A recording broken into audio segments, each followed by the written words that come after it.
Hey guys, welcome back to another video. Thanks so much for joining me again. If you're new here, welcome to Sick Girl Butterfly. On my channel, I help people to develop a growth mindset and boost their self-esteem through self-reflection, meditation, prayer, and self-awareness. So if you're interested in just living your best life, if you're into that sort of content, I invite you to join my channel. Go ahead and check out some of my other videos. Don't forget to like, comment, subscribe, share with your friends. That way the content can get to more people and hopefully it can inspire more people to do better for themselves. So it's Mother's Day weekend, so I do want to give a shout out to all the moms out there. You guys are so amazing. Literally, I feel like mothers are super women. A lot of you are taking care of your kids, your husbands, your families, going to school, working. Some of you are stay-at-home moms and y'all are really just keeping the world going. So I just want to say happy Mother's Day to all the beautiful mothers out there. We really appreciate you and value you. I do also want to say thank you to all of the people who filled out the poll this week. I've told you all this before, but you're helping me to really prioritize what content I put out there. So thank you so much. I'm here in another car confessions, great lighting. So that's why I'm in my car, y'all. I really actually, prefer to have natural lighting, and I'm sitting in my car doing it. It's so funny. There's this comedian who does skits online. I think it's Art by Deshawn or something like that. And he was making fun of like the inspirational people online. And he was like, why are they always in their car? Or something like that. I'm going to post it. Stop it. Stop talking to yourself like that. Stop beating yourself down over little minor inconveniences. You are in your moment. You are in your time. What is meant for you will come to you. But I was like, am I one of those people? I don't know, but I thought it was hilarious. But yeah, it's just really great lighting, so that's why I'm in my car. I would film in my room, but I don't know, I like the lighting here. All right, so on today's video, we're gonna be talking about how to handle anxiety, healthy ways to handle anxiety or manage anxiety.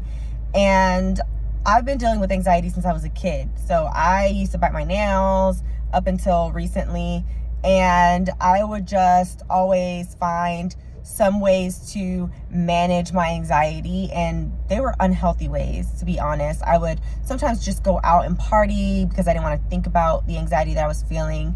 And, a lot of people do that in our society. It's like, oh, I'm experiencing something bad, let me go drink, let me go take a shot, let me do this, right? We are very toxic, I feel like, when it comes to managing anxiety.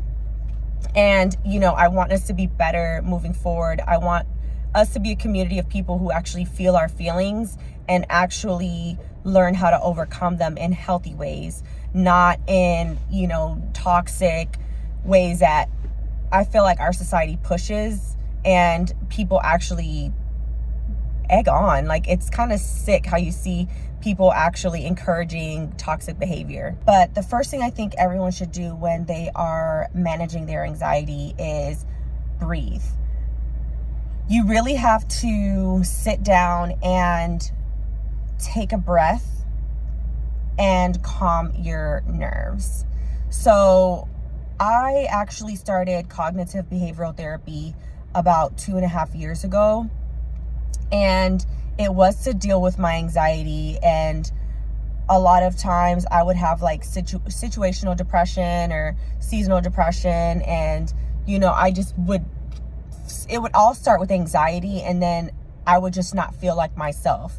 Sometimes it would have to do with work, or it would have to do with, expectations that I had of myself. And a lot of times my brain would be going.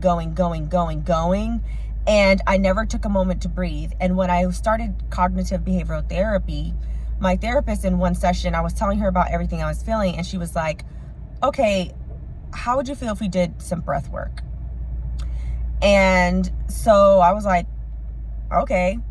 And we literally sat there and she guided me through breath work. And I felt my entire body calm down. Like, I literally felt myself from being tense, from feeling all these emotions, to at least feeling my body relax. There's a different outlook that you tend to have on your problems when your body is not tense. I realized that when I started to incorporate breath work into my routine. And it really allows you to start thinking about, okay, what does my body need right now? I'm safe. What can I control? And what do I need to focus on at a different time? So in that realization, I noticed that I was able to make more conscious decisions with a clearer mind when I took a moment to just breathe.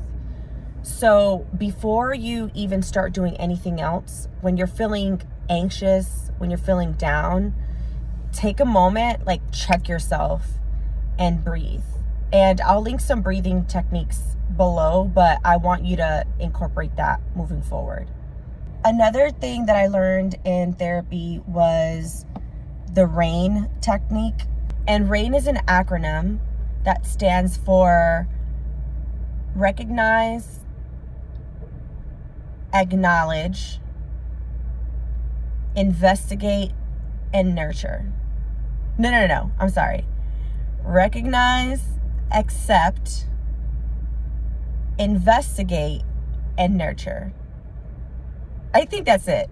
But I'm going to add it to the link below as well, so you can do more research on it as well. But after you breathe and your body is in a regulated state and you feel safe, you can use RAIN to start guiding your thoughts and seeing, okay, I recognize that this feeling is here, right? And I'm going to accept it. I'm going to allow. That's what the A stands for, allow. I'm going to allow it to be here. I'm going to allow it to, instead of saying, oh, I don't want to be anxious. I don't want to be angry. I don't want to be whatever. Say, I'm going to accept and allow for it to be here instead of pushing it away. And now I'm going to investigate where this feeling is coming from. Why is it here? Why am I feeling this way? How did this come about, right? When did I first notice this feeling? And then nurture it, right? Then nurture yourself, right? Understand why this feeling is there, and then nurture yourself. Okay, yeah, I'm feeling anxious. I just went through a breakup and I found out that my ex was cheating on me. Of course I'm gonna feel sad, and of course I'm gonna feel anxious, right? Now I want you to cry it out, right? Cry it out if you have to. I want you to go outside and, go grab a punching bag and punch it, right? But nurture that feeling. Nurture yourself through that emotion that you're feeling, okay? And when you're nurturing yourself, don't make yourself feel bad for feeling the way that you do, okay? Don't say, oh, it's been months, you shouldn't feel this way anymore. You don't control your mind, right? You don't control when things pop up in your mind from the past. So just nurture it and allow it. Like I said, RAIN is, I love it. It allows me to really slow down and really understand when I'm feeling that way. Another thing that I think is very important when you're managing your anxiety, I think it's important for people to talk to someone.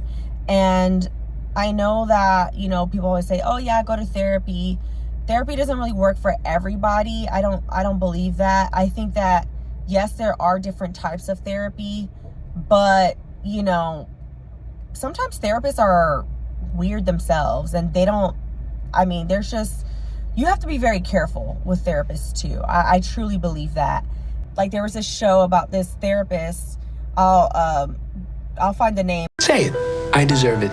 I deserve it. Again. I deserve it. Feels good, doesn't it?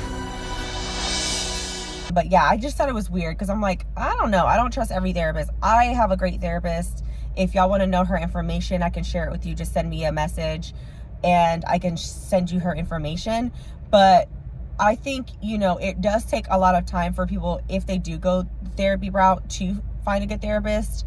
And, you know, that is an option. But I truly do believe in friendship, family, connecting with the people around you that you trust. Because a lot of times it is good to talk to people that you trust who can help guide you. Those people will love you and want to see the best out of you. Sharing your feelings. I feel like a lot of people right now feel very alone. I think we're in a loneliness epidemic, and people are losing their lives because they don't feel like they have anyone to talk to. And I really want everyone to find someone that they can be authentic with and truly share their feelings with.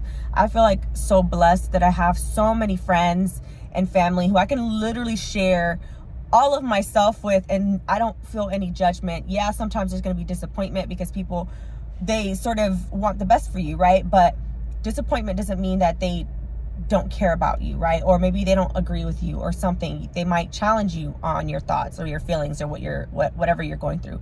But that doesn't mean they don't care about you. So I really want you all to talk to people who you trust. If you can't find someone, then yeah, by all means, try to find a therapist or someone who you can reach out to, who can be objective, hopefully, and share what you're going through. Don't sit with it alone. Please don't sit with it alone. The fourth thing, I think this is the fourth thing, I think we should all do is go outside and touch grass. So I also feel like we're in this time of age, or however you say it, where people stay inside all day long, even when they're sad, they're depressed. They don't want to be around people, right, quote unquote. And I get it. I truly do. But you don't necessarily have to be around people. Go to a park, literally sit down, touch grass, touch the elements, touch, you know, a tree, right? Hear the birds. Be around nature, because honestly, I do believe that nature re-energizes people, and I do think it does something for you, especially when you're feeling down. If you're someone who lives in a cold place or in a dark place, I understand that it's harder for you to go outside, but I would recommend, hey, go outside and play in the snow. If you're, you know, in a cold area, you know, go get a coffee, something, right? Just sit outside, even if it's cold. Just feel the earth around you.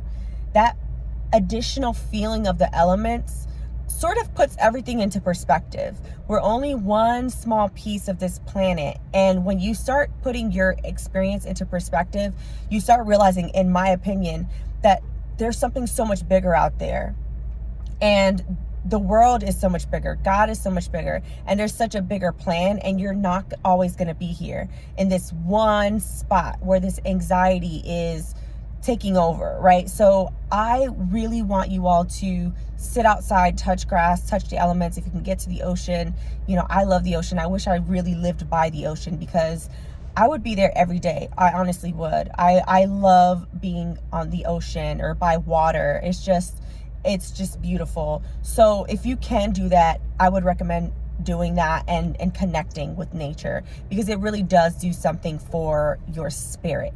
The fifth thing I think everyone should do is exercise. So exercise will look different to everyone, but I think the most basic thing is walking, right? Walking, jogging, jumping rope, you know, doing jumping jacks, stretching. I love to stretch. Going out and moving is really going to help you too, because when you're anxious, your body is already dysregulated, right? It's always like,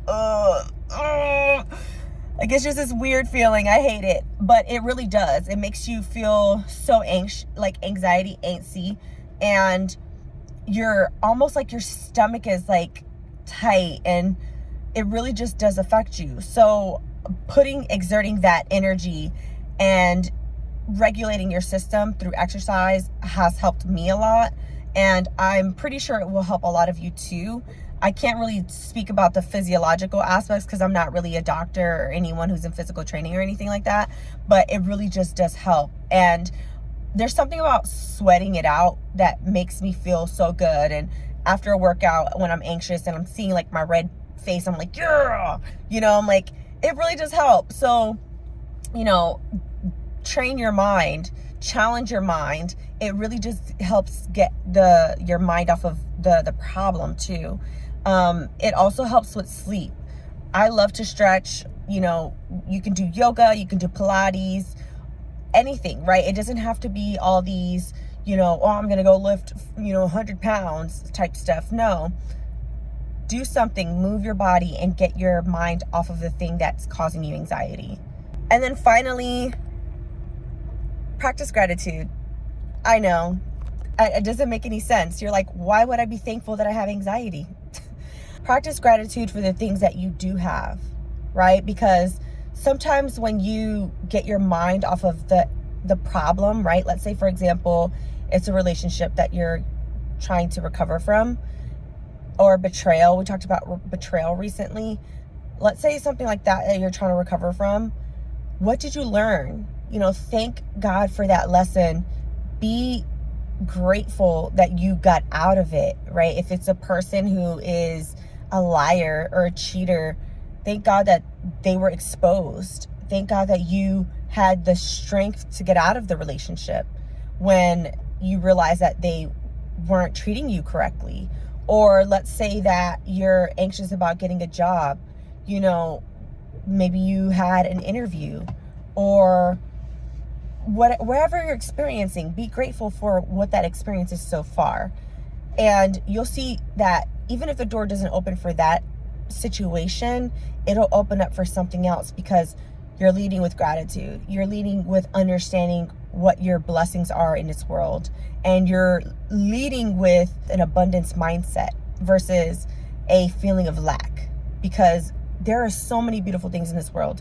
When something doesn't work out for you, that means that something better is coming along. I truly believe that. And this is not your only chance in life, right? Whether that's with a job. This is not your only chance to get a job. You will get a job. You will find a job. This is not your only chance at love. You will find love. You will find great friendships. All of those things will happen if you continue to work towards them in a healthy way, and you take care of yourself and your heart, your mind, your body, your soul. Anyway, to all my anxious Annies out there, I'm with you. It's been a really tough week for me. You guys see me here smiling and everything like that, but it's been about 15 rough weeks for me. And this week was really hard for some reason. I shed a lot of tears and I felt a lot of anxiety, and thankfully I had these exact same resources that I'm sharing with you to help regulate my body, my system. And even when I needed to cry, I cried it out, right? That maybe I should add that to the list. Cry it out when you need to, because anxiety does hurt sometimes. It really, really does, depending on the level of anxiety that you're experiencing. And sometimes it does cause you to cry. So if you need to, go ahead. But I do want you to know that there is a light at the end of the tunnel, even when you don't see it, right? I'm in that road right now. I'm like, where's the light?